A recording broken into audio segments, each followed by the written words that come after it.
जय श्री राधे कृष्णा प्रिय दर्शकों। आज के वीडियो में हम जानेंगे कि इस दुनिया में भगवान श्री कृष्ण की दृष्टि से सबसे बड़ा पुण्य क्या है, सबसे बड़ा पाप क्या है, सबसे बड़ी सेवा क्या है और सबसे बड़ा तीर्थ किसे माना गया है। तो दोस्तों, भगवान श्री कृष्ण की इस बात को जानने के लिए वीडियो को अंत तक पूरा देखें, तभी आप यह बात पूरी समझ पाएंगे। साथ ही कमेंट में जय श्री राधे कृष्णा जरूर लिखिए। तो मित्रों, चलिए जानते हैं। मित्रों, हम भगवान के बारे में केवल तब सोचते हैं जब उनसे कुछ चाहते हैं। जब तक हम मुश्किल में न हो तब तक हम भगवान को याद नहीं करते। जब हमें कोई बीमारी हो जाती है या हम किसी दुर्घटना का सामना करते हैं, तब भगवान को मदद के लिए पुकारते हैं। जब आर्थिक तंगी हो या नौकरी छूट जाए, तब हम भगवान के आगे प्रार्थना की बौछार कर देते हैं। ज्यादातर इस प्रकार की परिस्थितियों में ही हम भगवान को याद करते हैं। प्रार्थना करते समय हम भगवान के साथ सौदेबाजी भी करते हैं। हम कहते हैं, हे भगवान, अगर आप मेरी मनोकामना पूरी करेंगे तो मैं आपके लिए यह करूंगा।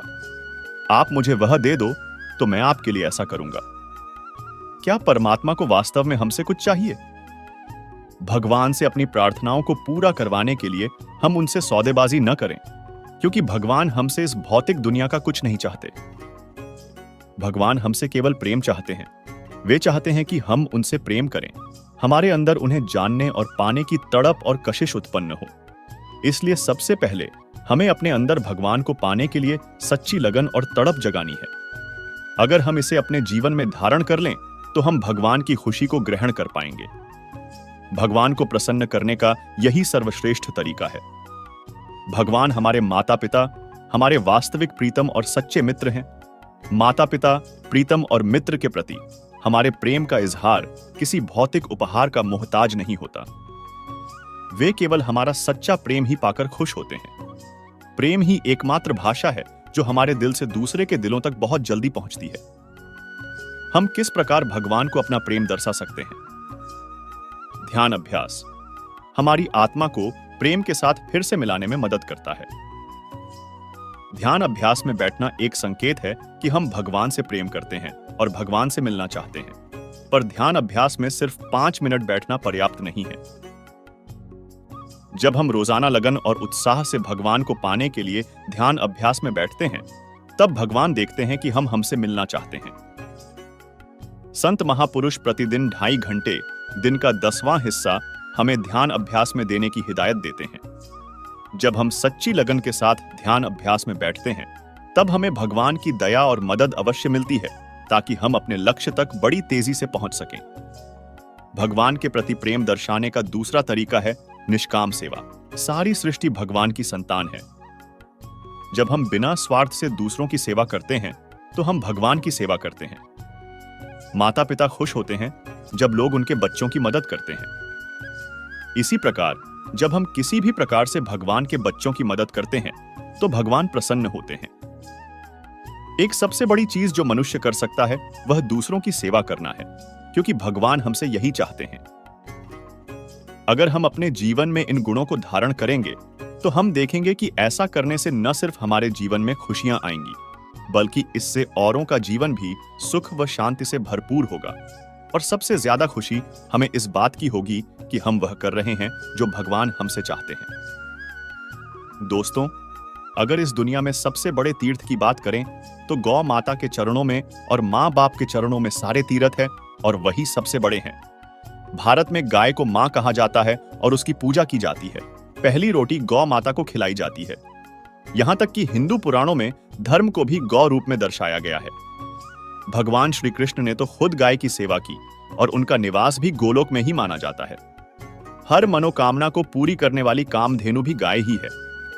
इस तरह गाय को इतना महत्वपूर्ण और पूजनीय माने जाने के पीछे कई कारण हैं। लेकिन क्या आपने कभी यह सोचा है कि गाय को मां ही क्यों कहा गया है? गाय के साथ अन्य कोई रिश्ता क्यों नहीं जोड़ा गया? कई बार नवजात बच्चों को विभिन्न कारणवश मां का दूध उपलब्ध नहीं हो पाता है। ऐसे में उसे गाय का दूध ही पिलाया जाता है। गाय का दूध सुपाच्य होता है और यह बेहद पोषक होता है। गाय के दूध में 16 प्रकार के मिनरल्स होते हैं। आयुर्वेद के अनुसार भी मां के दूध के बाद बच्चे के लिए गाय का दूध ही सबसे ज्यादा फायदेमंद होता है। इस तरह गाय की मदद से ही बच्चे का पोषण होता है, इसलिए गाय को मां का दर्जा दिया गया है। शास्त्रों के अनुसार जब ब्रह्मा जी सृष्टि की रचना कर रहे थे तो उन्होंने धरती पर सबसे पहले गाय को ही भेजा था। साथ ही गाय का दूध ही वो चीज होती है जो नवजात बच्चे को पिलाया जा सकता है। इसके अलावा सभी जानवरों में केवल गाय ही ऐसी जानवर है जो मां शब्द का उच्चारण करती है। इसलिए यह भी माना जाता है कि मां शब्द की उत्पत्ति भी गौवंश से हुई है। हिंदू धर्म शास्त्रों के अनुसार गौ माता की पूजा करने से मनोवांछित फल की प्राप्ति होती है। घर में सुख समृद्धि आती है। जिन घरों में गाय रहती है वहां हमेशा सुख शांति रहती है। गाय की सेवा करने को श्रेष्ठ कार्य माना गया है। साथ ही रोजाना पहली रोटी गाय को खिलाने से अपार सुख समृद्धि मिलती है। सारे देवी देवता कृपा करते हैं। इतना ही नहीं, भविष्य पुराण के अनुसार गाय के सींगों में तीनों लोकों के देवी देवता विराजमान रहते हैं। गाय के गोबर में लक्ष्मी, गोमूत्र में भवानी, चरणों के अग्रभाग में आकाशचारी देवता, रंभाने की आवाज में प्रजापति और थनों में समुद्र प्रतिष्ठित हैं। कहते हैं कि जो मनुष्य सुबह स्नान करके गौ स्पर्श करता है वह पापों से मुक्त हो जाता है। संसार के सबसे प्राचीन ग्रंथ वेद हैं और वेदों में भी गाय की महत्ता और उसके अंग प्रत्यंग में दिव्य शक्तियां होने का वर्णन मिलता है। मान्यता है कि गौ के पैरों में लगी हुई मिट्टी का तिलक करने से तीर्थ स्नान का पुण्य मिलता है। यानी सनातन धर्म में गौ को दूध देने वाला एक निरा पशु न मानकर सदा से ही उसे देवताओं की प्रतिनिधि माना गया है। मित्रों, एक बार की बात है। एक राजा था जिसका नाम दिलीप था। राजा दिलीप का कोई पुत्र नहीं था, इसीलिए वो अपने गुरु वशिष्ठ के पास गए। गुरु ने कहा कि तुमसे एक अपराध हुआ है, इसीलिए तुम्हें पुत्र नहीं हो पा रहा। तुम्हारा अपराध है कि तुम एक बार देवता की युद्ध में मदद करके वापस लौट रहे थे। रास्ते में देवताओं को भी भोग और मोक्ष देने वाली कामधेनु एक विशाल वट वृक्ष के नीचे आराम कर रही थी और अन्य कई गौ माताएं चारा चर रही थी। बस शीघ्रतावश तुमने अपना विमान रोककर नीचे उतरकर कामधेनु माता एवं गौमाताओं को प्रणाम नहीं किया, अनजाने में मार दिया। जबकि रास्ते में कहीं भी गौवंश दिखे उनको राह देते हुए दाएं होकर प्रणाम करना चाहिए। यह बात तुम्हें भी गुरुजनों ने पूर्व में बताई थी। यहां गौ अपराध और गुरु आज्ञा का उल्लंघन हुआ, इसीलिए तुम्हारे यहां पुत्र की प्राप्ति नहीं हो सकती। जरा सोचो, हम तो कभी प्रणाम नहीं करते, क्या हमारे पुत्र होंगे? आजकल पुत्र कहां पैदा हो रहे हैं, आज तो लड़के पैदा हो रहे हैं। महाराजा दिलीप गुरुजी के पास जाकर रोने लगे। गुरुजी, कोई तो उपाय होगा। गुरु वशिष्ठ ने कहा, जा ये नंदिनी गौमाता को ले जा और इस नंदिनी गौमाता की संतुष्ट होते ही पुत्र रत्न की प्राप्ति हो सकती है। नंदिनी गौ माता ही कामधेनु गाय की पुत्री थी। अब तुम्हें पुत्र केवल गौमाता दे सकती है। राजा दिलीप ने नंदिनी गौ माता की बहुत सेवा की। जब गौ माता चले तो वो भी चलते थे, जब गौ माता खाए तभी वो खाता थे। एक दिन गौ माता ने दिलीप राजा की परीक्षा करनी चाहिए। जैसे ही प्रकृति का सौंदर्य निहारते राजा दिलीप की दृष्टि फिरी नंदिनी गौ माता गुफा में चली गई। उस गुफा में एक शेर था।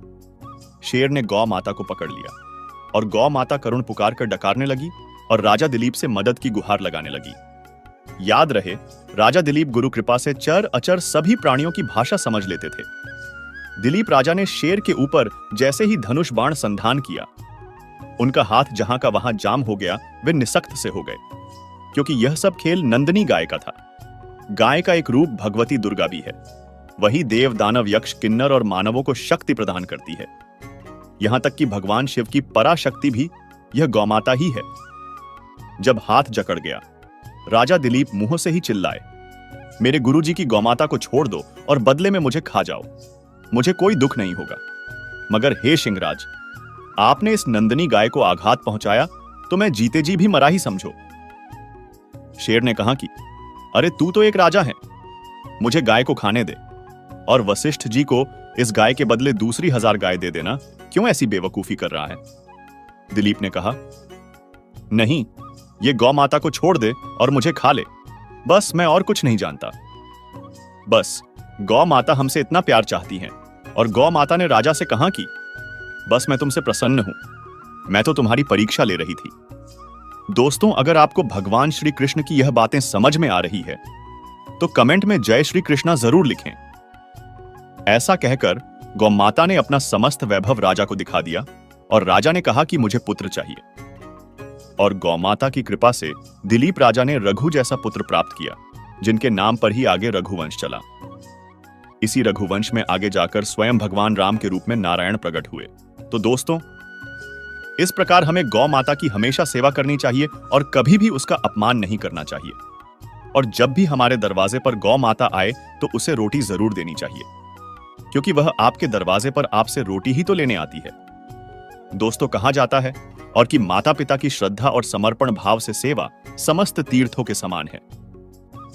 कहा जाता है कि माता पिता की सेवा से ही पुत्र या पुत्री का जीवन यश, कीर्ति व पुण्यशाली होता है। कहा जाता है कि यदि गंगा स्नान नहीं कर सकते और मंदिर दर्शन नहीं कर सकते, वह तीर्थ नहीं कर सकते तो कोई बात नहीं है, पर यदि उसने अपने माता पिता की पूरी श्रद्धा व समर्पण के साथ सेवा की है तो उसे समस्त तीर्थों व गंगा स्नान का लाभ मिल जाता है।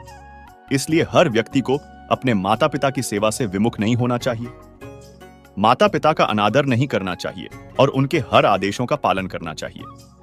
जो व्यक्ति अपने वृद्ध व रोगी माता पिता की सेवा नहीं करता और उसका आदेश का पालन नहीं करता, वह उनका अपमान करता है, तो उसे नर्क का भागी होना पड़ता है।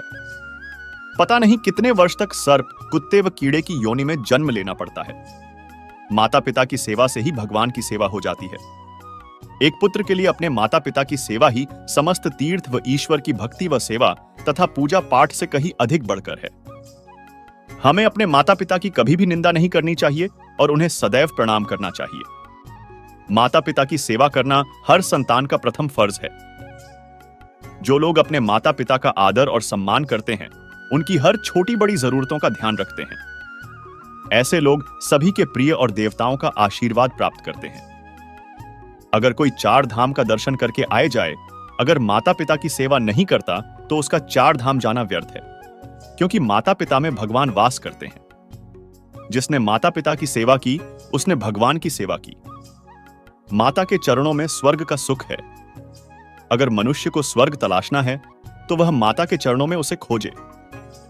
किसी भी कीमत पर माता पिता को दुखी करने वाला मनुष्य सुखी नहीं रह सकता है। इस दुनिया में अगर सुखी रहना है तो माता पिता की सेवा करनी होगी।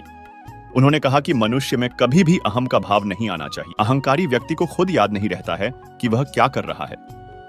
अच्छे बुरे का निर्णय ले पाना भी उसके लिए संभव नहीं हो पाता है। मनुष्य कितना भी धनवान और वैभवशाली हो जाए, लेकिन उसे एक सामान्य मनुष्य की तरह जीवन जीना चाहिए। भगवान राम समर्थ होते हुए भी एक आम व्यक्ति की तरह दूसरों के प्रति सेवा का भाव रखते थे। इसलिए उन्हें पुरुषोत्तम राम की संज्ञा दी गई थी। जिस दिन मनुष्य अहंकार को त्याग देगा, उसी दिन वह महान बन जाएगा। माता पिता की सेवा सबसे बड़ा पुण्य होता है। माता पिता संसार में प्रत्यक्ष देवता हैं। इनकी सेवा ही सबसे बड़ा भजन है।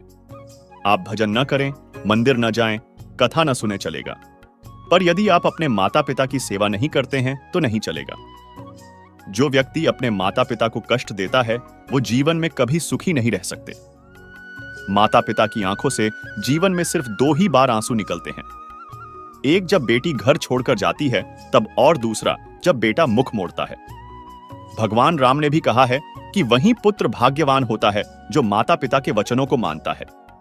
ऐसे व्यक्ति की मुट्ठी में पुण्य के 4 पदार्थ होते हैं: अर्थ, धर्म, काम और मोक्ष, जिनको माता पिता के लिए बेटा प्राणों से प्रिय होता है। वह बेटे के लिए कितने भी कष्ट सहन करते हैं। कितनी भी सर्दी पड़ रही हो, बालक यदि बिस्तर गीला लेटा है तो मां उसे सूखे में लेटाकर खुद रात भर गीले में लेटी रहती है।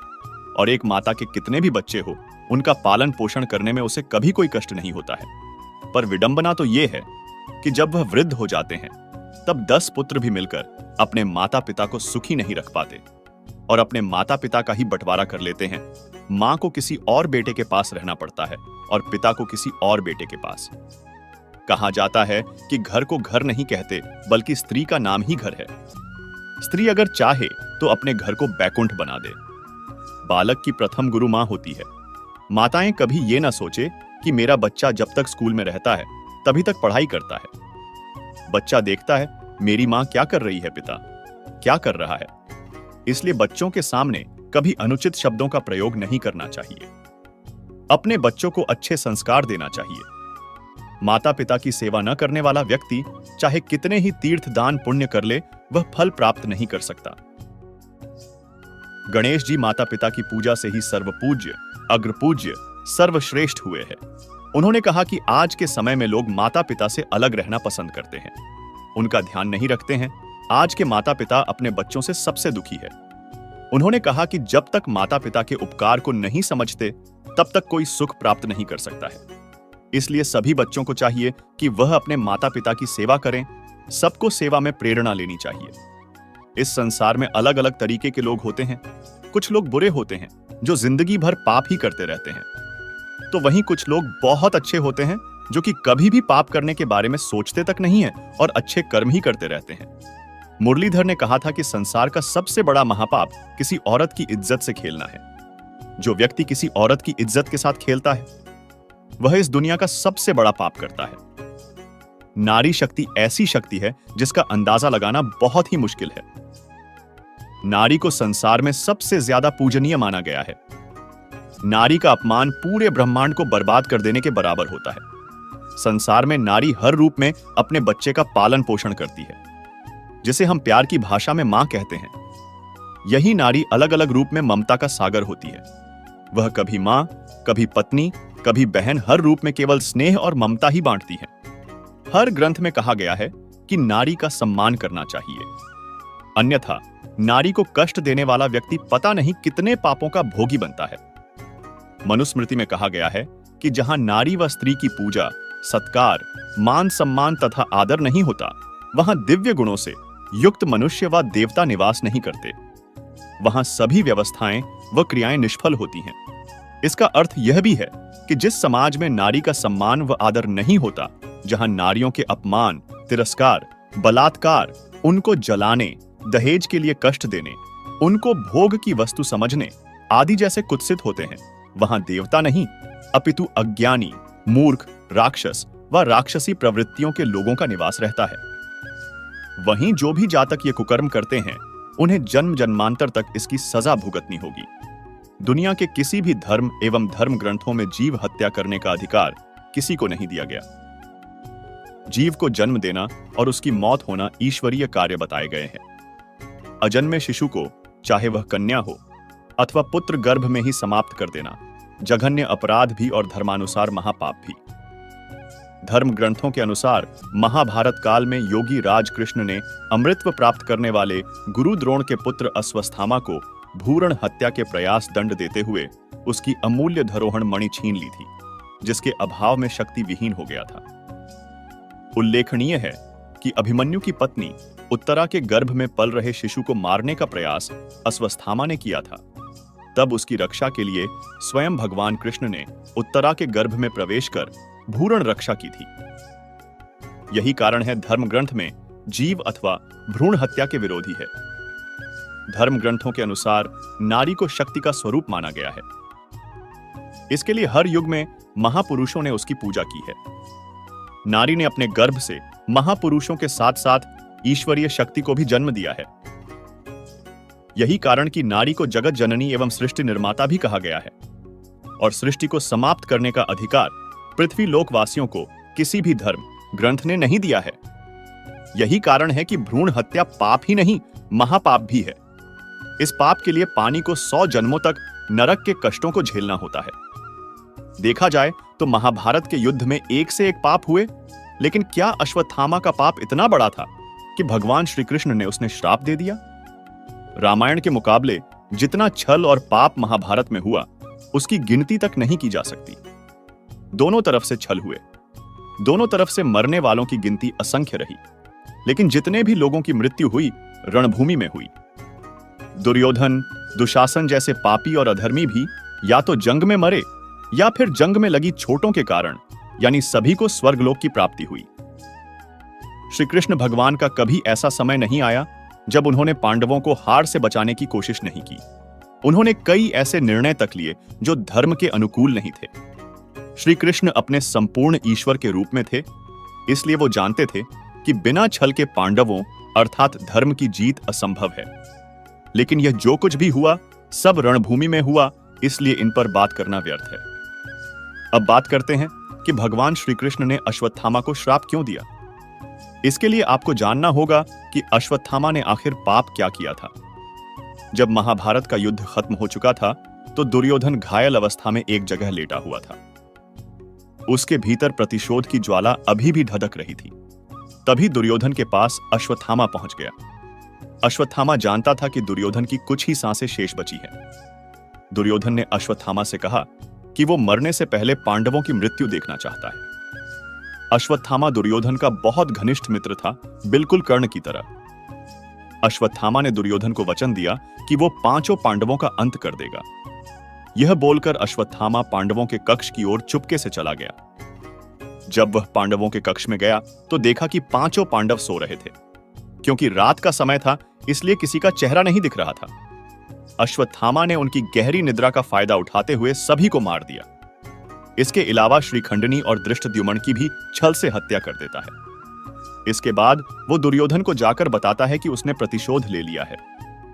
जैसे ही दुर्योधन यह सच सुनता है तो प्रसन्नता से ही उसकी मृत्यु हो जाती है। इसके बाद जब सभी पांडवों को यह बात पता चलती है तो क्रोधित होकर उसके पीछे चल पड़ते हैं। पांडवों को अपने पीछे आता देख मृत्यु के भय से अश्वत्थामा पांडवों के ऊपर ब्रह्मास्त्र चला देता है, जिसे रोकने के लिए अर्जुन को भी ब्रह्मास्त्र चलाना पड़ देता है। श्री वेदव्यास जी के रोकने पर अर्जुन तो अपना ब्रह्मास्त्र वापस ले लेता है, किंतु अश्वत्थामा अपने ब्रह्मास्त्र की दिशा अभिमन्यु की पत्नी उत्तरा के गर्भ को ओर मोड़ देता है। यह देखकर भगवान श्री कृष्ण क्रोधित हो जाते हैं और सुदर्शन चक्र चलाकर अश्वत्थामा के माथे की मणि निकाल लेते हैं और उसको श्राप देते हैं। श्री कृष्ण के श्राप अनुसार अश्वत्थामा की मृत्यु कभी नहीं होगी। उसके शरीर में जख्म उभर आएंगे जिनकी पीड़ा असहनीय होगी। हर जख्म से मवाद निकल आएगा। अश्वत्थामा की सबसे बड़ी गलती यह रही कि पांडव पुत्रों की हत्या के बाद भी उसे गलती का एहसास नहीं हुआ। उसने क्षमा मांगने की बजाय ब्रह्मास्त्र को अभिमन्यु की पत्नी उत्तरा के गर्भ की ओर मोड़ दिया। उत्तरा के पेट में अभी बच्चे का भ्रूण ही था। इस तरह वो पाप का भागीदार बन गया था। श्री कृष्ण का श्राप एक तरह से चेतावनी थी भविष्य के लोगों के लिए। जो भ्रूण हत्या करेगा उससे बड़ा पापी दुनिया में कोई और ना होगा। अश्वत्थामा ने जो कार्य किया उसमें ना तो वीरता थी और ना ही किसी प्रकार की कर्तव्यपरायणता। उसने पाप किया था जिसकी सजा मिलना जरूरी था। उसे मिला। श्राप लोगों को याद दिलाता रहेगा कि अधर्म को युगों तक दुख भोगना ही पड़ेगा। अहंकार मनुष्य को हमेशा विनाश की ओर ले जाता है, जबकि सहज एवं विनम्र मनुष्य हमेशा विकास की ओर बढ़ता है। उन्होंने कहा कि दीन दुखियों की सेवा करके हम कई जन्म का पुण्य प्राप्त कर सकते हैं। मनुष्य को हमेशा अपने मन में सेवा का भाव रखना चाहिए। मित्रों, भगवान श्री कृष्ण कहते हैं कि व्यर्थ की चिंता क्यों करते हो और व्यर्थ में ही डरते हो। तुम्हें कौन मार सकता है? आत्मा ना पैदा होती है ना ही मरती है। जो हुआ वह अच्छा हुआ, जो हो रहा है वह भी अच्छा ही है, जो होगा वह भी अच्छा ही होगा। जो बीत गया उसका तुम पछतावा ना करो और भविष्य की चिंता भी ना करो। अभी तो वर्तमान चल रहा है। इस युद्ध में तुम्हारा क्या गया जो तुम रो रहे हो? तुम क्या लेकर आए थे जो खो दिया तुमने?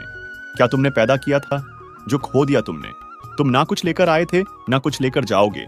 जो कुछ लिया था वह यहीं से लिया था, जो दिया यहीं पर दिया। जो कुछ भी तुम्हें मिला वह भगवान से मिला, जो तुमने दिया वह भी भगवान को ही दिया। तुम खाली हाथी यहां पर आए थे, खाली हाथी जाओगे। जो आज तुम्हारे पास है वह कल किसी और के पास होगा, परसों किसी और के पास ही होगा। तुम इसे सत्य समझकर खुश रहो। बस यही बात तुम्हें अंदर से खुश कर सकती है। परिवर्तन ही तो संसार का नियम है। जिसे तुम मृत्यु समझते हो वही तो एक नया जीवन है। इस संसार में तुम एक ही क्षण में अरबों के स्वामी बन जाते हो तो वही दूसरे पल दरिद्र बन जाते हो। मेरा तेरा, छोटा बड़ा, अपना पराया, इन सब चीजों को अपने मन से निकाल दो तो फिर सब कुछ तुम्हारा है। तुम इन सब के हो। यह शरीर भी तुम्हारा नहीं है, नहीं तुम इस शरीर के हो। यह अग्नि, जल, वायु, पृथ्वी, आकाश, इन सब चीजों से मिलकर शरीर बना है। आखिरकार इन सब में ही मिल जाएगा, लेकिन यह आत्मा स्थिर है। तुम्हें अपने आप को भगवान के सहारे छोड़ देना चाहिए। तुम्हारे लिए यही सबसे उत्तम उपाय है।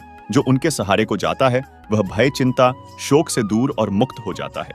दोस्तों, कई बार ऐसा भी होता है कि हमें अपनी समस्या का समाधान नहीं मिल पाता और हम विपत्ति के समय बहुत ही परेशान हो जाते हैं। कई लोग तो अपने गुस्से पर अपना आपा खो बैठते हैं या फिर अपनी समस्या के से विचलित होकर भाग जाते हैं। ऐसे में गीता में दिए उपदेश हमारे जीवन की सारी समस्याओं को चुटकी में हल कर सकती है और हमें अपने जीवन जीने के लिए एक बेहतर कला सिखाती है। साथ ही अपने जीवन में सफल होने की प्रेरणा भी देती है। महाभारत के युद्ध के दरमियान भगवान श्री कृष्ण ने अर्जुन को गीता के उपदेश बताए, जिसे सुनकर अर्जुन को ज्ञान की प्राप्ति हुई थी। गीता के उपदेश नहीं केवल अर्जुन के लिए थे, बल्कि यह संपूर्ण मानव प्रजाति के लिए है। भगवद गीता के एक श्लोक में भगवान श्री कृष्ण ने मानव शरीर की तुलना एक कपड़े के टुकड़े से की है। मतलब मनुष्य शरीर एक ऐसा कपड़ा है जिसे आत्मा अपने हर जन्म में बदलती रहती है।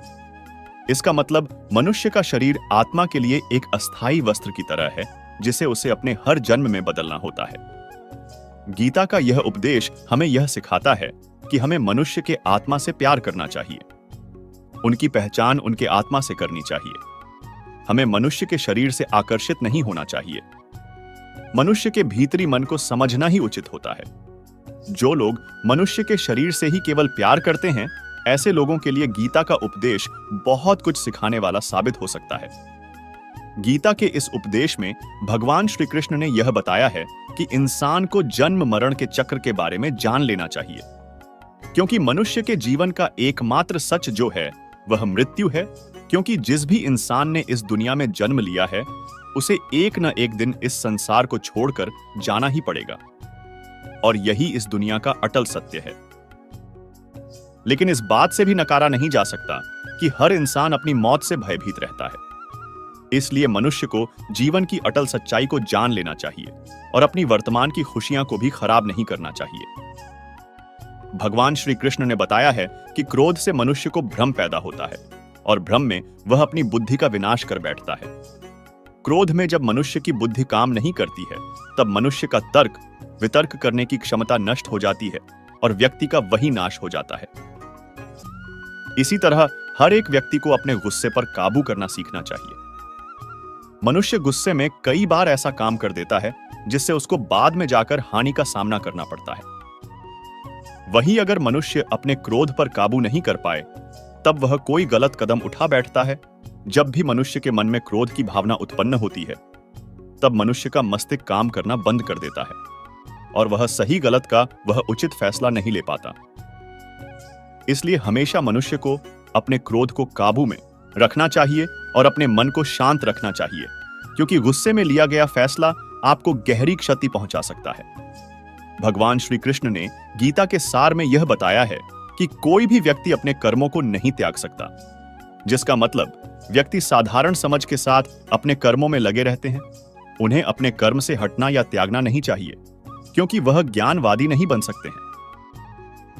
वहीं अगर मनुष्य अपने कर्मों से पीछा छुड़ा ले या अपने कर्म करना बंद कर दे, तब वह अपने रास्ते से भटक जाता है। संसार का नियम है जिसके मुताबिक मनुष्य को अपने कर्मों को करते रहना होगा। जो व्यक्ति अपने कर्मों से बचना चाहता है, वह अपने कर्म को करना बंद कर देता है। ऐसी परिस्थिति में वह मनुष्य मन ही मन में डूबता जाता है। अर्थात जिस व्यक्ति का जो स्वभाव होता है, वह उसी के मुताबिक अपने कर्मों को करता है। गीता के सार में मनुष्य के देखने के नजरिए के बारे में भी कुछ बातें बताई गई है। इसमें लिखा गया है, जो व्यक्ति ज्ञान को और कर्मों को एक रूप से देखता है, उस व्यक्ति का नजरिया सही है। अज्ञानी पुरुष के पास ज्ञान नहीं होता, इसी वजह से वह हर किसी भी चीज को गलत नजर से ही देखते हैं। गीता के सार में ऐसे मनुष्य के बारे में भी बताया गया है जो मनुष्य अपने को मन को काबू में नहीं रख पाते। ऐसे लोग का मन इधर से उधर भटकता रहता है। ऐसे मनुष्य का मन उनके लिए शत्रु के समान काम करता है, क्योंकि मन व्यक्ति के मस्तिष्क पर बहुत गहरा प्रभाव डालता है। जब मनुष्य का मन स्थिर रहता है तो वह व्यक्ति भी सही तरीके से अपना काम करता है। गीता के सार में यह भी बताया गया है कि मनुष्य को सबसे पहले अपनी खुद का आंकलन मतलब खुद के बारे में जान लेना चाहिए। खुद की काबिलियत और क्षमता को जानना ही मनुष्य को आत्मज्ञान की प्राप्ति करा सकता है। जब तक मनुष्य खुद के बारे में जान नहीं लेगा, तब तक उस मनुष्य का उद्धार नहीं हो सकता। श्री भगवद गीता में श्री कृष्ण ने यह भी बताया है कि हर एक मनुष्य को अपने आप पर पूरा पूरा भरोसा करना चाहिए, क्योंकि जो लोग खुद पर विश्वास करते हैं वह अवश्य ही सफलता प्राप्त करते हैं। ऐसा भी बताया जाता है कि जो व्यक्ति जैसा विश्वास करता है आखिरकार वैसा ही बन जाता है। जो मनुष्य अपना कर्म नहीं करते हैं और पहले से ही अपने कर्म का परिणाम के बारे में सोचने लगते हैं, ऐसे लोगों के लिए गीता का यह सार बहुत ही सीख देने वाला साबित हो सकता है। भगवान श्री कृष्ण ने इस उपदेश में यह बताया है कि मनुष्य को कर्मों को करते रहना चाहिए और यह नहीं सोचना चाहिए कि इस कर्म का क्या परिणाम उनको प्राप्त होगा, क्योंकि कर्म का फल तो हर एक इंसान को मिलता ही है। इसलिए मनुष्य को चिंता ना करके अपने कर्मों पर ध्यान देना चाहिए। ऐसा करने पर वह अपने किसी भी काम को सच्चे मन से करते हुए नजर आएंगे। मनुष्य के जीवन में सुख दुख दोनों ही स्थिति का अनुभव होता रहता है। सुख की स्थिति में मनुष्य ज्यादा ही प्रसन्न हो जाता है, तो वही दुख की स्थिति में मनुष्य निराशा महसूस करता है। इसलिए सुख और दुख दोनों ही स्थिति में मनुष्य को अपने मन पर काबू रखकर उसे स्थिर रखना ही योग कहलाता है। जब कोई भी मनुष्य सांसारिक इच्छाओं को त्याग करके फल की चिंता ना करें, अपने कर्मों को करता है, तो उसी स्थिति को मनुष्य योग में स्थित कहलाता है। जो मनुष्य अपने मन को काबू में कर लेता है, वह मनुष्य का मन ही उसका सच्चा मित्र बन जाता है। लेकिन जो मनुष्य अपने मन को काबू में नहीं कर पाता, उसके लिए उसका मन ही उसका सबसे बड़ा दुश्मन साबित होता है। वहीं जो मनुष्य अपने मन पर विजय प्राप्त कर ले, तो उसको परमात्मा की प्राप्ति हो जाती है। इसका मतलब जिस भी मनुष्य को ज्ञान की प्राप्ति हो जाती है, उसके लिए सुख दुख, सर्दी गर्मी और मान अपमान सब एक समान हो जाता है। गीता में बताए गए उपदेश को अगर कोई भी व्यक्ति सच्चे मन से जीवन में पालन करे, तो अवश्य ही वह व्यक्ति एक सफल इंसान बन सकता है। जो लोग पूरे विश्वास के साथ अपने लक्ष्य को पाने के लिए कोशिश करते रहते हैं, वह निश्चित अपने लक्ष्य को पा ही लेते हैं। इसके लिए किसी भी मनुष्य को अपने लक्ष्य को पाने के लिए लगातार निरंतर कोशिश करते रहना चाहिए। भगवान श्री कृष्ण ने यह समझाया है कि किसी भी व्यक्ति को तनाव और चिंता से दूरी बनाकर रखनी चाहिए, तभी जाकर वह एक सफल इंसान बन सकते हैं। क्योंकि मनुष्य को सफल होने में तनाव एक बाधा की तरह बीच में आता है। श्री भगवद गीता में भगवान श्री कृष्ण ने अपने इस उपदेश में ऐसा बताया है कि मनुष्य को अपने कामों को प्रथम प्राथमिकता देनी चाहिए। सबसे पहले अपने जरूरी काम को पूरा करें, उसके बाद ही किसी और का काम को करें।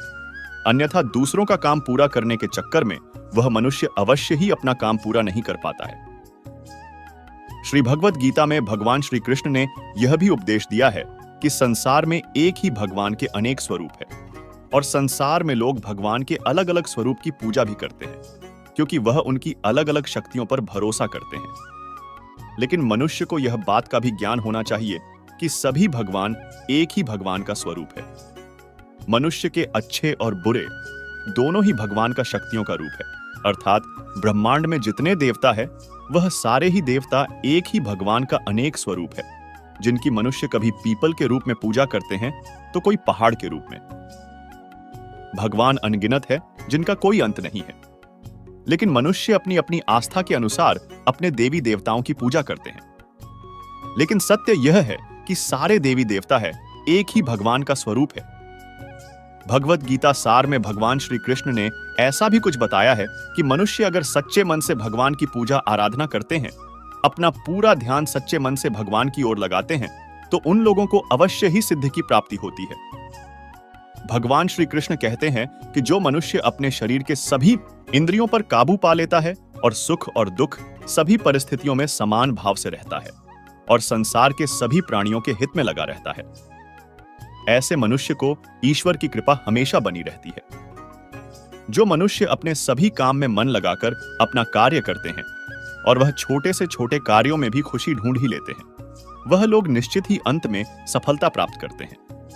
वहीं दूसरी तरफ ऐसे मनुष्य भी होते हैं जो अपने काम को बस एक बोझ समझकर बस पूरा कर देना चाहते हैं और अपने किसी भी काम को पूरा सही ढंग से नहीं करते हैं, तो ऐसे मनुष्य हमेशा ही अपने जीवन में पीछे रह जाते हैं। भगवद गीता में भगवान श्री कृष्ण ने यह बताया है, मनुष्य के लिए किसी भी चीज की अधिकता उनके लिए हानिकारक साबित हो सकती है। यह किसी भी प्रकार की अधिकता हो सकती है, कड़वाहट हो या फिर मधुरता, खुशी हो या गम। हमें कभी भी किसी भी चीज की अति करना हमारे लिए नुकसानदायक साबित हो सकती है। जीवन में संतुलन बनाए रखना बहुत जरूरी है। जब तक मनुष्य अपने जीवन में संतुलन नहीं बनाएगा, तब तक मनुष्य अपने जीवन को खुशी से व्यतीत नहीं कर सकता। इसीलिए मनुष्य को अपने जीवन में किसी भी चीज को ज्यादा करने से बचना चाहिए और जीवन में संतुलन बनाकर रखना चाहिए। भगवान श्री कृष्ण ने गीता सार के माध्यम से एक बहुत ही ज्ञान की बात कही है, जो मनुष्य बहुत मतलबी होते हैं और उनको बस अपने मतलब से मतलब होता है और वह अपना मतलब पूरा करने के लिए कुछ भी कर सकते हैं। उन लोगों का कभी भी भला नहीं होता। आपको यह बात भी बता दे, मनुष्य का स्वार्थ उसे अन्य लोगों से दूर ले जाकर उसे नकारात्मक स्थिति और ले जाता है, जिससे वह व्यक्ति संसार में अकेला रह जाता है। वहीं गीता में यह भी कहा गया है कि एक स्वार्थी व्यक्ति शीशे में फैले धूल की तरह होता है, जिसकी वजह से वह व्यक्ति अपना सही प्रतिबिंब कभी देख नहीं पाता। इसलिए किसी भी व्यक्ति को अगर जीवन में खुशी पूर्वक अपना जीवन व्यतीत करना हो तो अपने स्वार्थ को कभी भी अपने पास नहीं आने दे, क्योंकि एक स्वार्थी मनुष्य दोस्ती में भी अपना स्वार्थ निकालने की कोशिश करता रहता है। इसलिए जीवन में ऐसा मनुष्य बने जो अपने साथ साथ लोगों की भलाई के बारे में भी सोचे, तभी जाकर वह मनुष्य एक सफल और खुशीपूर्वक अपना जीवन व्यतीत करता हुआ नजर आता है। ईश्वर हमेशा ही अपने भक्तों का साथ देते रहते हैं। जो मनुष्य इस प्रभावशाली सत्य को मान लेता है तो उसका जीवन पूरी तरह से बदलता हुआ उसे महसूस होता है, क्योंकि संसार का निर्माण भगवान ने ही किया है और वही इस पूरे संसार को चला रहे हैं। इंसान तो बस एक कठपुतली है जो भगवान के इशारों पर चल रही है। इसलिए मनुष्य को कभी भी अपने भविष्य और वर्तमान की चिंता नहीं करनी चाहिए, क्योंकि भगवान उनकी हर एक विकट परिस्थिति में उनका साथ देते हैं और हमें मुश्किल से बाहर निकालते ही है। इसलिए हम सबको ईश्वर पर सदैव भरोसा रखना चाहिए, क्योंकि भगवान जो भी करते हैं वह अच्छे के लिए ही करते हैं। हमारे साथ जो भी होता है, भले ही वह हमें उस समय बुरा लगे, लेकिन आगामी समय में उसके अच्छे परिणाम मिलते हैं। भगवान श्री राम को भी वनवास मिला था, जिसे उन्होंने स्वीकार किया और संपूर्ण मानव जाति को रावण के अत्याचारों से मुक्त किया था। इसलिए भगवान जो भी करते हैं वह अच्छे के लिए होता है। जब भगवान श्री राम को वनवास मिला था, उस समय सभी अयोध्या वासियों की आंखों में आंसू थे और वे इसके लिए माता कैकेयी और उनके भाई भरत को दोषी मान रहे थे। लेकिन यह विधाता का लेख था कि वे वनवास जाएं और वहां सीता हरण हो, जिसके बाद भगवान श्री राम रावण के अत्याचारों से संपूर्ण मानव जाति को मुक्त कर सभी का कल्याण करें। इसलिए जब भी बुरा समय आए, उसे ईश्वर की इच्छा मानकर उसे स्वीकार करें और यदि अच्छा समय आए तो उसमें भगवान स्मरण करते रहे। भगवत गीता के इस सार में ऐसे मनुष्य के बारे में बताया गया है जो लोग सदैव ही हर एक परिस्थिति में सत्य पर संदेश की आदत रखते हैं और जरूरत से ज्यादा शक करते हैं। ऐसे लोगों के बारे में भगवान श्री कृष्ण ने ऐसा कहा है कि पूर्ण सत्य की खोज यह हमेशा संदेह करना मनुष्य को दुख का कारण बनती है। शक करना एक ऐसी आदत है जो मजबूत से मजबूत रिश्ते को भी खतरे में डाल देती है। वही जिज्ञासा होना एक अलग बात है, लेकिन पूरी तरह से सत्य की खोज या फिर संदेह करना उसको दुख प्रदान करती है। और शक करने वाला इंसान के पास अंत में पछतावा के अलावा कुछ भी नहीं रहता। महाभारत के युद्ध के दरमियान भगवान श्री कृष्ण द्वारा दिए गए गीता उपदेश को लोग अगर अपने जीवन में उतारें तो आप निश्चित ही जीवन में सफल हो सकते हैं। वासुदेव श्री कृष्ण के अनुसार छल कपट ही मनुष्य जीवन का सबसे बड़ा पाप कर्म है। श्री कृष्ण कहते हैं, व्यक्ति काम, लोभ और क्रोध तीनों के वश में होकर पाप करता है। जीव हत्या सबसे बड़ा पाप है। अनावश्यक हरे पेड़ों को काटना भी पाप है। श्री कृष्ण कहते हैं, मनुष्य जिस भावना से अपना कर्म करता है उसी के हिसाब से वह पाप और पुण्य में बदलता है। वासुदेव श्री कृष्ण के अनुसार छल कपट ही मनुष्य जीवन का सबसे बड़ा पाप कर्म है। श्री कृष्ण कहते हैं, व्यक्ति काम, लोभ और क्रोध तीनों के वश में होकर पाप करता है। श्री कृष्ण कहते हैं, मनुष्य जिस भावना से अपना कर्म करता है उसी के हिसाब से वह पाप और पुण्य में बदलता है। वैसे तो हम सभी यह जानते हैं कि ऐसा कोई भी कार्य जो किसी को दुख या कष्ट पहुंचाने के उद्देश्य से किया जा रहा हो, अनुचित हो, वो पाप की श्रेणी में आता है। वहीं दूसरी तरफ अगर इस कार्य का उद्देश्य किसी का हित करना हो, किसी की भलाई करना हो या किसी जरूरतमंद की सहायता करना, तो उसे पुण्य कहा जा सकता है। वासुदेव श्री कृष्ण के अनुसार छल कपट ही मनुष्य जीवन का सबसे बड़ा पाप कर्म है। श्री कृष्ण कहते हैं, व्यक्ति काम, लोभ और क्रोध तीनों के वश में होकर पाप करता है। लालच और कुछ नहीं बल्कि उसकी तीव्र इच्छा का ही परिणाम है। जबकि क्रोध एक तरह की कुंठित इच्छा है। इसलिए श्री कृष्ण वासना या तीव्र इच्छा को ही सभी बुराइयों जड़ बताते हैं। जब अर्जुन युद्ध से पहले घबरा गया था और उसे लग रहा था कि वह कोई बड़ा पाप करने जा रहा है, तब श्री कृष्ण ने उसे गीता सार सुनाते हुए पाप और पुण्य की व्याख्या से परिचित करवाया था। श्री कृष्ण के अनुसार अपने कर्तव्य पथ से भागना और दूसरों की निजता का हनन करना ही पाप है, और अपने कर्तव्यों का पालन संपूर्ण निष्ठा और ईमानदारी से करना ही पुण्य है। हिंसा, चोरी, काम, चुगलखोरी, निष्ठुर भाषण, झूठा व्यवहार, भेद युक्त बातों से दिल दुखाना, नास्तिकता और अवैध आचरण, यह सब पाप कर्म के प्रकार हैं। इन्हें शरीर, वाणी और मन से छोड़ देना ही उचित है।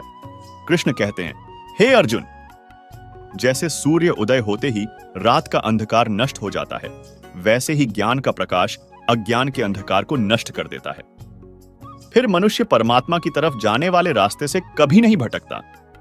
ज्ञान का साक्षात्कार होने के कारण यह बात मनुष्य के समझ में आ जाता है कि कैसे एक ही कर्म पाप और वही कर्म पुण्य कैसे होता है। अर्जुन असमंजस की स्थिति में आकर कहते हैं, हे केशव, एक ही कर्म पाप और पुण्य कैसे हो सकता है? तब श्री कृष्ण अर्जुन से कहते हैं, मान लो एक मनुष्य किसी कमजोर बूढ़े मनुष्य का धन लूटने के लिए उसकी हत्या कर देता है, तो वह क्या है? अर्जुन कहते हैं कि यह तो पाप है। और यदि एक दुष्ट मनुष्य किसी अबला स्त्री के सम्मान का हनन कर रहा हो, तो उस अबला की रक्षा के लिए यदि किसी ने उस दुष्ट की हत्या कर दी, तो वह क्या होगा? अर्जुन कहते हैं, यह तो स्पष्ट है कि किसी असहाय स्त्री की रक्षा करना पुण्य ही होगा। यह सुनकर श्री कृष्ण कहते हैं, तुमने स्वयं ही अपने प्रश्न का उत्तर दे दिया है पार्थ। इसको और अधिक समझाते हुए श्री कृष्ण कह रहे हैं कि यहां पर कर्म तो वही रहा, किसी की हत्या करना, परंतु उस कर्म के पीछे भावना क्या है, करने वाले की मंशा क्या है। इसी फर्क के वजह से एक ही कर्म पाप भी हो सकता है अथवा पुण्य भी हो सकता है। श्री कृष्ण अर्जुन से कहते हैं, मनुष्य जिस भावना से अपना कर्म करता है, उसी के हिसाब से वह पाप और पुण्य में बदलता है। कर्म के इस ज्ञान के द्वारा मनुष्य को कर्म, अकर्म और विक्रम का अर्थ पता चल जाता है। श्री कृष्ण के अनुसार मनुष्य धरती पर रहकर जो भी अच्छे या बुरे कर्म करता है, उन सभी कर्मों का लेखा जोखा मृत्यु के बाद किया जाता है। उसके अनुसार ही उसे सजा और पुनर्जन्म मिलता है। ईश्वर की दृष्टि में जो आपके अच्छे कर्म होते हैं, उसे पुण्य कहा जाता है, और जो बुरे कर्म होते हैं, उन्हें पाप कहा जाता है। श्री कृष्ण कहते हैं कि यदि कोई मनुष्य धर्म और मर्यादा की रक्षा के लिए क्रोध करे, तो वह क्रोध भी पुण्य बन जाता है। वहीं दूसरी ओर यदि किसी की सहनशीलता धर्म और मर्यादा को न बचा पाए, तो वह पाप का भागी होता है। किसी भूखे को भोजन कराना, चाहे वह मनुष्य हो या जानवर, अपने सच्चे हृदय से उनको भोजन कराना, यह पहला सबसे बड़ा पुण्य है। निराश्रित मनुष्य या जानवरों को आश्रय देना, यह दूसरा सबसे बड़ा पुण्य है। यदि आपके पास ना भोजन है और ना धन है किसी को दान करने के लिए, तो आप अपनी निर्दोष वाणी से व अपने मधुर शब्दों से अन्य के दुखों को सुख में परिवर्तित कर सकते हैं, अर्थात उन्हें सुख पहुंचा सकते हैं। मित्रों, एक बार की बात है, एक राजा बहुत बड़ा प्रजापालक था। हमेशा प्रजा के हित में प्रयत्नशील रहता था। वह इतना कर्मठ और नेक दिल इंसान था कि अपना सुख, ऐशो आराम सब छोड़कर सारा समय जन कल्याण में ही लगा देता था। यहां तक कि जो मोक्ष का साधन है, अर्थात भगवत भजन, उसके लिए भी वह समय नहीं निकाल पाता था। एक सुबह राजा वन की तरफ भ्रमण करने के लिए जा रहा था कि उसे एक देव के दर्शन हुए। राजा ने देव को प्रणाम करते हुए उनका अभिनंदन किया और देव के हाथों में एक लंबी चौड़ी पुस्तक देखकर उनसे पूछा, महाराज, आपके हाथ में यह क्या है? देव बोले, राजन, यह हमारा बही खाता है जिसमें सभी भजन करने वालों के नाम हैं। राजा ने निराशायुक्त भाव से कहा, कृपया देखिए तो इस किताब में कहीं मेरा नाम भी है या नहीं। देव महाराज किताब का एक एक पृष्ठ उलटने लगे, परंतु राजा का नाम कहीं भी नजर नहीं आया। राजा ने देव को चिंतित देखकर कहा, महाराज, आप चिंतित ना हो, आपके ढूंढने में कोई भी कमी नहीं है। वास्तव में यह मेरा दुर्भाग्य है कि मैं भजन कीर्तन के लिए समय नहीं निकाल पाता और इसीलिए मेरा नाम यहां नहीं है। उस दिन राजा के मन में आत्मग्लानि सी उत्पन्न हुई, लेकिन इसके बावजूद उन्होंने इसे नजरअंदाज कर दिया और वापस परोपकार की भावना लिए दूसरों की सेवा करने में लग गए। कुछ दिन बाद राजा फिर सुबह वन की तरफ टहलने के लिए निकले तो उन्हें वही देव महाराज के दर्शन हुए। इस बार भी उनके हाथ में एक पुस्तक थी। इस पुस्तक के रंग और आकार में बहुत भेद था और यह पहली वाली से काफी छोटी भी थी। राजा ने फिर उन्हें प्रणाम करते हुए पूछा, महाराज, आज कौन सा बही खाता अपने हाथों में लिया हुआ है? देव ने कहा, राजन, आज के बही खाते में उन लोगों का नाम लिखा है जो ईश्वर को सबसे अधिक प्रिय हैं। राजा ने कहा, कितने भाग्यशाली होंगे वे लोग। निश्चित ही वे दिन रात भगवत भजन में लीन रहते होंगे। क्या इस पुस्तक में कोई मेरे राज्य का भी नागरिक है? देव महाराज ने बही खाता खोला और ये क्या? पहले पन्ने पर पहला नाम राजा का ही था। राजा ने आश्चर्यचकित होकर पूछा, महाराज, मेरा नाम इसमें कैसे लिखा हुआ है? मैं तो मंदिर भी कभी कभार ही जाता हूं। देव ने कहा, राजन, इसमें आश्चर्य की क्या बात है? जो लोग निष्काम होकर संसार की सेवा करते हैं, जो लोग संसार के उपकार में अपना जीवन अर्पण करते हैं, जो लोग मुक्ति का लोभ भी त्याग कर प्रभु के निर्बल संतानों की सेवा सहायता में अपना योगदान देते हैं, उन त्यागी महापुरुषों का भजन स्वयं ईश्वर करता है। ऐ राजन, तू मत पछता कि तू पूजा पाठ नहीं करता। लोगों की सेवा कर, तू असल में भगवान की ही पूजा करता है। परोपकार और निस्वार्थ लोक सेवा किसी भी उपासना से बहुत ज्यादा है। कर्म करते हुए 100 वर्ष जीने की इच्छा करो तो कर्म बंधन में लिप्त हो जाओगे। राजन, भगवान दीन दयालु हैं। उन्हें खुशामद नहीं भाती बल्कि आचरण भाता है। सच्ची भक्ति तो यही है कि परोपकार करो, दीन दुखियों का हित साधन करो। अनाथ, विधवा, किसान व निर्धन आज अत्याचारियों से सताए जाते हैं।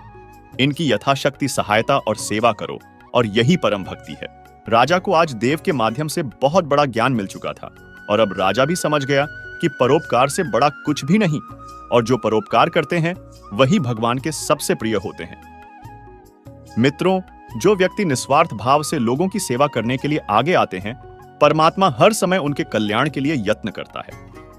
हमारे पूर्वजों ने कहा भी है, परोपकाराय पुण्याय भवति, अर्थात दूसरों के लिए जीना, दूसरों की सेवा को ही पूजा समझकर कर्म करना, परोपकार के लिए अपने जीवन को सार्थक बनाना ही सबसे बड़ा पुण्य है। और जब आप भी ऐसा करेंगे तो स्वतः ही आप वह ईश्वर के प्रिय भक्तों में शामिल हो जाएंगे। मित्रों, एक बार की बात है, एक राजा था। उसकी सेवा करने के लिए दूर देश से एक राजकुमार आया। वह राजकुमार राजा से मिलने की बहुत कोशिश कर रहा था, लेकिन फिर भी उसकी मुलाकात राजा जी से नहीं हुई। जो कुछ वह अपने साथ लाया था वह सब बराबर हो गया। एक दिन राजा शिकार खेलने चला। राजकुमार भी साथ हो लिया। चलते चलते राजा एक वन में पहुंचा।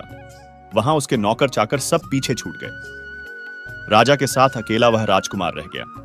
उसने राजा को रोका। राजा ने उसकी ओर देखा तो पूछा, तू इतना कमजोर और लाचार क्यों हो? राजकुमार ने कहा, इसमें मेरे कर्म का दोष है। मैं जिस राजा के पास रहता हूं वह हजारों को पालता है, पर उसकी निगाह मेरी ओर नहीं जाती। राजन, 6 बातें आदमी को हल्का करती हैं: खोटे नर की प्रीति, बिना कारण हंसी, स्त्री से विवाद, असज्जन स्वामी की सेवा, गधे की सवारी और बिना संस्कृत की भाषा। और हे राजा, ये 5 चीजें आदमी के पैदा होते ही विधाता उसके भाग्य में लिख देता है: आयु, कर्म, धन, विद्या और यश।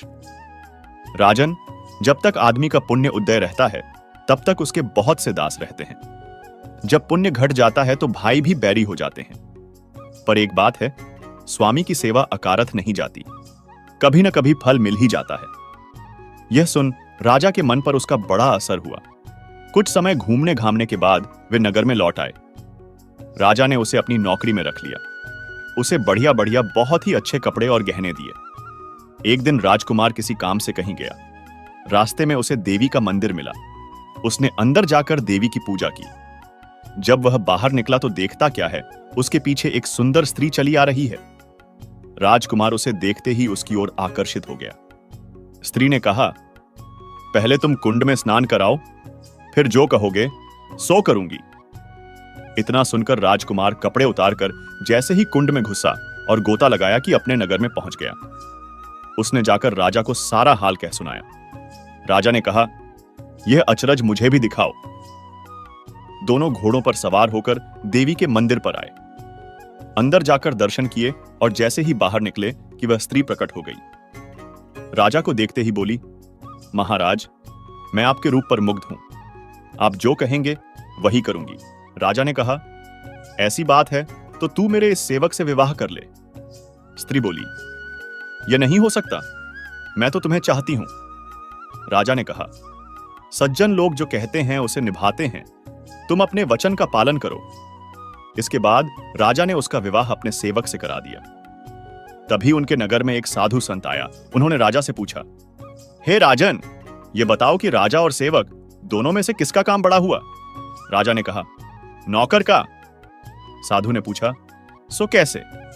राजा बोला, उपकार करना राजा का तो धर्म ही था, इसलिए उसके उपकार करने में कोई खास बात नहीं हुई। लेकिन जिसका धर्म नहीं था, उसने उपकार किया तो उसका काम बड़ा हुआ। मित्रों, एक बार की बात है, श्री राम दरबार में हनुमान जी महाराज श्री राम जी की सेवा में इतने तन्मय हो गए कि गुरु वशिष्ठ के आने का उनको ध्यान ही नहीं रहा। सभी ने उठकर उनका अभिवादन किया, पर हनुमान जी नहीं कर पाए। वशिष्ठ जी ने श्री राम जी से कहा कि राम गुरु का भरे दरबार में अभिवादन नहीं कर अपमान करने पर क्या सजा होनी चाहिए? श्री राम जी ने कहा, गुरुवर, आप ही बताएं। वशिष्ठ जी ने कहा, मृत्यु दंड। श्री राम जी ने कहा, स्वीकार है। तब श्री राम जी ने कहा कि गुरुदेव, आप बताएं कि यह अपराध किसने किया है? बता दूंगा, पर राम, वो तुम्हारा इतना प्रिय है कि तुम अपने आप को सजा दे दोगे पर उसको नहीं दे पाओगे। श्री राम जी ने कहा, गुरुदेव, राम के लिए सब समान है। नहीं राम, मुझे तुम्हारे ऊपर पर संशय नहीं है, पर मुझे दंड के परिपूर्ण होने पर संशय है। अत यदि तुम यह विश्वास दिलाते हो कि तुम स्वयं उसे मृत्यु दंड अपने अमोघ बाण से दोगे, तो ही मैं अपराधी का नाम और अपराध बताऊंगा। श्री राम जी ने पूर्ण अपना संकल्प व्यक्त कर दिया। तब वशिष्ठ जी ने बताया कि यह अपराध हनुमान जी ने किया है। हनुमान जी ने भी स्वीकार कर लिया। तब दरबार में राम जी ने घोषणा की कि कल सायंकाल सरयू के तट पर हनुमान जी को मैं स्वयं अपने अमोघ बाण से मृत्यु दंड दूंगा। हनुमान जी के घर जाने पर उदासी की अवस्था में माता अंजनी ने देखा तो चकित रह गई कि मेरा लाल महावीर, अतुलित बल का स्वामी, ज्ञान का भंडार आज इस अवस्था में।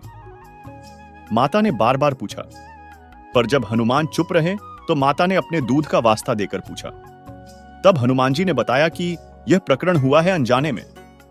माता, आप जानती हैं कि हनुमान को संपूर्ण ब्रह्मांड में कोई नहीं मार सकता, पर भगवान श्री राम के अमोघ बाण से भी कोई नहीं बच सकता। तब माता ने कहा कि हनुमान, मैंने भगवान शंकर से राम नाम मंत्र प्राप्त किया था और तुम्हें भी जन्म के साथ ही यह नाम घुटी में पिलाया। जिसके प्रताप से तुमने बचपन में ही सूर्य को फल समझ मुख में ले लिया था, उस राम नाम के होते हुए हनुमान कोई भी तुम्हारा बाल भी बांका नहीं कर सकता, चाहे वो राम स्वयं भी हो। राम नाम की शक्ति के सामने राम की शक्ति और राम के अमोघ शक्ति बाण की शक्तियां महत्वहीन हो जाएगी। जाओ मेरे लाल, अभी से सरयू के तट पर जाकर राम नाम का उच्चारण करना आरंभ कर दो। माता के चरण छूकर हनुमान जी सरयू किनारे राम राम राम राम रटने लगे। सायंकाल राम अपने संपूर्ण दरबार सहित सरयू तट आए। सबको कौतूहल था कि क्या राम हनुमान को सजा देंगे, पर जब श्री राम ने बार बार राम बाण अपने महान शक्तिधारी अमोघ शक्ति बाण चलाए पर हनुमान जी के ऊपर उनका कोई असर नहीं हुआ, तो गुरु वशिष्ठ जी ने शंका जताई कि राम, तुम अपनी पूर्ण निष्ठा से बाणों का प्रयोग कर रहे हो? तब श्री राम ने कहा, हां गुरुदेव, मैं गुरु के प्रति अपराध की सजा देने को अपने बाण चला रहा हूं। उसमें किसी भी प्रकार की चतुराई करके मैं कैसे वही अपराध कर सकता हूं? तो तुम्हारे बाण अपना कार्य क्यों नहीं कर रहे हैं? तब श्री राम ने कहा, गुरुदेव, हनुमान राम राम राम की अंखंड रट लगाए हुए है। मेरी शक्तियों का अस्तित्व राम नाम के प्रताप के समक्ष महत्वहीन हो रहा है। इससे मेरा कोई भी प्रयास सफल नहीं हो रहा है। आप ही बताएं गुरुदेव, मैं क्या करूं? गुरुदेव ने कहा, हे राम, आज से मैं तुम्हारे साथ तुम्हारे दरबार को त्याग कर अपने आश्रम जा रहा हूं, जहां राम नाम का निरंतर जप करूंगा। जाते जाते गुरुदेव वशिष्ठ जी ने घोषणा की कि हे राम, मैं जानकर मानकर यह घोषणा कर रहा हूं कि स्वयं राम से राम का नाम बड़ा है। राम नाम महा अमोघ शक्ति का सागर है। जो कोई झपेगा, लिखेगा, मनन करेगा, उसकी लोक कामना पूर्ति होते हुए भी वो मोक्ष का भागी होगा। मैंने सारे मंत्रों की शक्तियों को राम नाम के समक्ष न्यूनतर माना है। तभी से राम से बड़ा राम का नाम माना जाता है। वो पत्थर भी तैर जाते हैं जिन पर श्री राम का नाम लिखा रहता है। मित्रों, एक बार की बात है, एक ब्राह्मण था जो कि गोस्वामी तुलसीदास जी से बहुत नफरत करता था और वह उनकी इज्जत नहीं करता था। एक बार उसकी मृत्यु हो गई। उसकी पत्नी उसके साथ सती होने के लिए जा रही थी। गोस्वामी श्री तुलसीदास जी अपनी कुटी के द्वार पर बैठे हुए भजन कर रहे थे। उस ब्राह्मण की स्त्री ने उन्हें दूर से ही देखा तो फिर श्री चरणों में आकर इन्हें प्रणाम किया। श्री तुलसीदास जी ने उसे आशीर्वाद देते हुए कहा कि सौभाग्यवती हो। उस स्त्री ने कहा कि मेरे पति का देहांत हो गया है और मैं सती होने के लिए श्मशान घाट पर जा रही हूं। तब इस आशीर्वाद का क्या अर्थ होगा? गोस्वामी जी ने कहा कि अब तो मेरे मुख से आशीर्वाद निकल चुका है। यदि तुम और तुम्हारे परिवार के लोग भगवान श्री राम का भजन करें तो मैं तुम्हारे मृत पति को जीवित कर दूंगा। यदि काल सत्य है तो मेरे प्रभु काल के भी काल है। यह बात भी तो सत्य है। उस स्त्री ने अपने सभी कुटुंबियों को बुलाकर कहा कि यदि आप लोग सच्चे हृदय से श्री राम भक्ति करने की दृढ़ प्रतिज्ञा करें तो मेरे यह मृत पति जीवित हो जाएंगे। सभी ने गोस्वामी जी की बात को स्वीकार करते हुए श्री राम नाम का संकीर्तन प्रारंभ किया। तब गोस्वामी जी ने उसे सुंदर भक्तिमय जीवन दान दिया। श्री राम की कृपा से उस ब्राह्मण को जीवन दान मिल गया और इससे प्रभावित होकर उसके परिवार के लोग भगवत भक्त हो गए। तो दोस्त हूं, इतना बड़ा है भगवान श्री प्रभु का नाम, इतनी महिमा है प्रभु श्री राम के नाम की, इससे पापियों के सारे कष्ट दूर हो जाते हैं और पापियों के सारे पाप मुक्त हो जाते हैं। प्रिय दर्शकों, आपने हमें बहुत प्यार दिया और आपका यह प्यार हमेशा बनाए रखे और आपके जीवन में ऐसा ही ज्ञान अर्जित करते रहे। यही ज्ञान आपको जीवन में सफल बना सकता है। जो मनुष्य इस ज्ञान को सुनेगा, समझेगा और अपने जीवन में उतारेगा, उस मनुष्य के जीवन में कितना भी दुख क्यों ना आए, वह उसे हंसते हंसते पार कर देगा। ऐसे ही वीडियो और पाने के लिए हमारे चैनल को सब्सक्राइब जरूर करें और वीडियो को लाइक करें। धन्यवाद। जय श्री राधे कृष्णा।